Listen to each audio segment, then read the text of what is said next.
Welcome to another far-reaching conversation. Today, we're tackling a subject that's absolutely crucial in the world of federal procurement: ethics. Now, you might be thinking, ethics, that sounds a bit dry, but trust me, this is where things get really interesting, especially for acquisition professionals like you. We're going to unpack some key regulations and guidelines from the FAR that not only keep things fair and square, but can also save you from some serious headaches down the line. What I find fascinating is that these regulations aren't just about listing rules. They're about cultivating a culture of integrity and accountability, which is essential for maintaining public trust. That's a great point. It's not just about checking boxes, but truly understanding why these guidelines exist in the first place.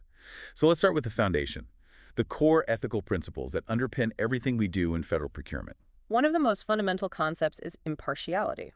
You need to ensure that every decision you make, every dollar spent, is done fairly without any hint of favoritism. And even the appearance of a conflict of interest can be a problem, right? Absolutely. Even the slightest perception of impropriety can erode public trust. It's about making sure everything you do can withstand scrutiny. So let's get into some specifics, starting with gratuities. This one can be a bit tricky to navigate. The general rule is, if someone is doing business with your agency or is regulated by it, be extremely cautious about accepting anything of value, even if it seems small. So no lavish dinners or expensive gifts from potential contractors. Exactly. And it's not just about accepting things, soliciting them is also prohibited. That makes sense. Now, conflicts of interest are another big one. What are the key things we need to watch out for? Both government employees and contractors need to be vigilant. Imagine a scenario where a government employee is involved in a contract decision that could benefit their spouse's company. That's a clear conflict. Definitely a situation to avoid. And contractors need to be mindful of their employees having conflicts too, right? Absolutely. They're responsible for ensuring they're covered employees. Those deeply involved in acquisition functions aren't using non-public information for personal gain. So it's really about maintaining that separation and ensuring decisions are made objectively. Precisely.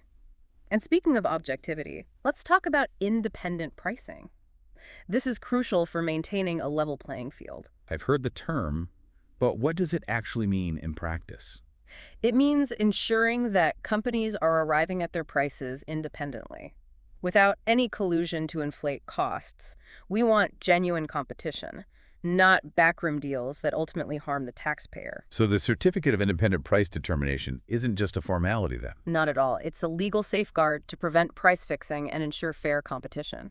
That makes a lot of sense. Now, shifting gears a bit, let's talk about some practices that are strictly off limits in federal procurement. One such practice is buying in. This is where a company submits an unrealistically low bid just to secure the contract, with the intention of jacking up the price later through change orders. That sounds incredibly risky. What are the potential consequences of getting caught? The consequences can be severe.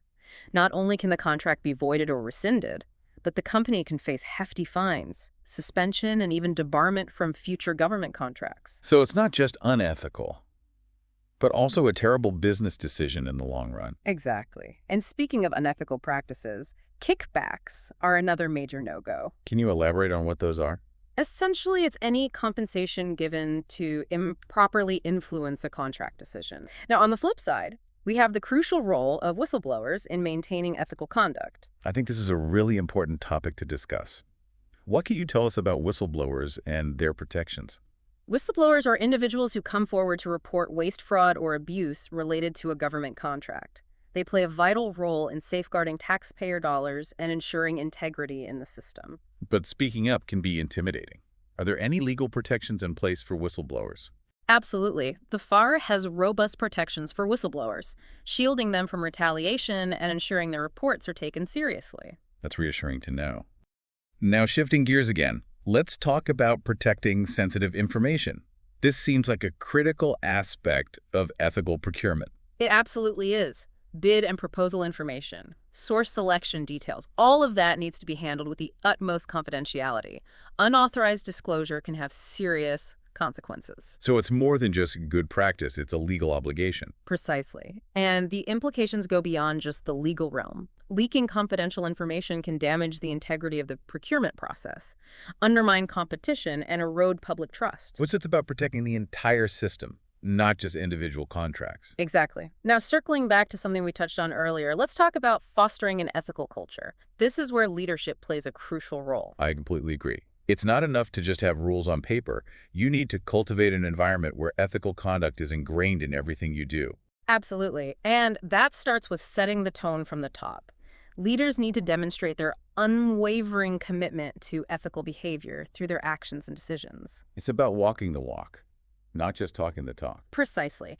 And beyond setting an example, leaders need to provide clear guidance and training to their teams, empowering them to make ethical choices. So it's about fostering an environment where people feel comfortable speaking up if they see something that seems off. Exactly. You want to create a culture where raising ethical concerns is seen as a positive act, not something to be feared. That makes a lot of sense. Now, before we wrap up, I'd love to get your take on the bigger picture. Why is all of this so important? Why should acquisition professionals care so deeply about ethics? That's a great question. At its core, ethics in federal procurement is about upholding the public trust. Every decision we make, every dollar we spend, ultimately impacts the American people. It's about ensuring that those resources are used responsibly, effectively, and for their intended purpose. So it's not just about following rules. It's about serving a higher purpose. Exactly. It's about recognizing that we have a profound responsibility to the taxpayers and to the integrity of the entire procurement system. That's a powerful message, and a great reminder of why we do what we do. Absolutely.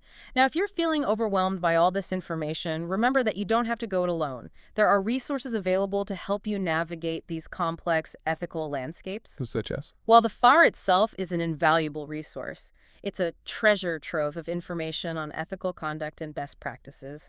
You can also reach out to your agency's ethics office or legal counsel for guidance. Those are great resources to keep in mind. Now, as we approach the end of our conversation, is there anything else you'd like to emphasize? I think the key takeaway is that ethics is not just a compliance requirement. It's the foundation of a fair, transparent, and accountable procurement system that benefits everyone involved. That's a great way to sum it up. It's about doing the right thing, even when it's difficult. Exactly. And remember, building an ethical culture is an ongoing process. It requires continuous learning, open communication, and a commitment to doing what's right, no matter the challenges. Well said. This has been an incredibly insightful conversation. Thank you so much for sharing your expertise with us today. It's been my pleasure. I think one of the key takeaways for our listeners today is that ethical conduct, it isn't just about avoiding trouble. It's about building a foundation of trust and integrity that ultimately benefits everyone. I couldn't agree more. When we prioritize ethics, we create a system that's fair, transparent, and accountable. And that benefits not just the government and contractors, but the American taxpayer as well. Absolutely. So for our listeners out there who are involved in federal procurement, what's one practical step they can take today to strengthen their ethical practices? I'd encourage everyone to take a fresh look at their agency's ethics program and the training resources available. Familiarize yourself with the guidelines and make sure your team is well-versed in them as well. That's great advice. It's about creating that culture of awareness and accountability. Exactly. And don't hesitate to reach out for guidance if you encounter a tricky situation. Your agency's ethics office is there to help. This has been a truly eye-opening conversation. It's clear that ethics is woven into every aspect of federal procurement. Absolutely. And upholding those ethical principles is vital for everyone working in this field.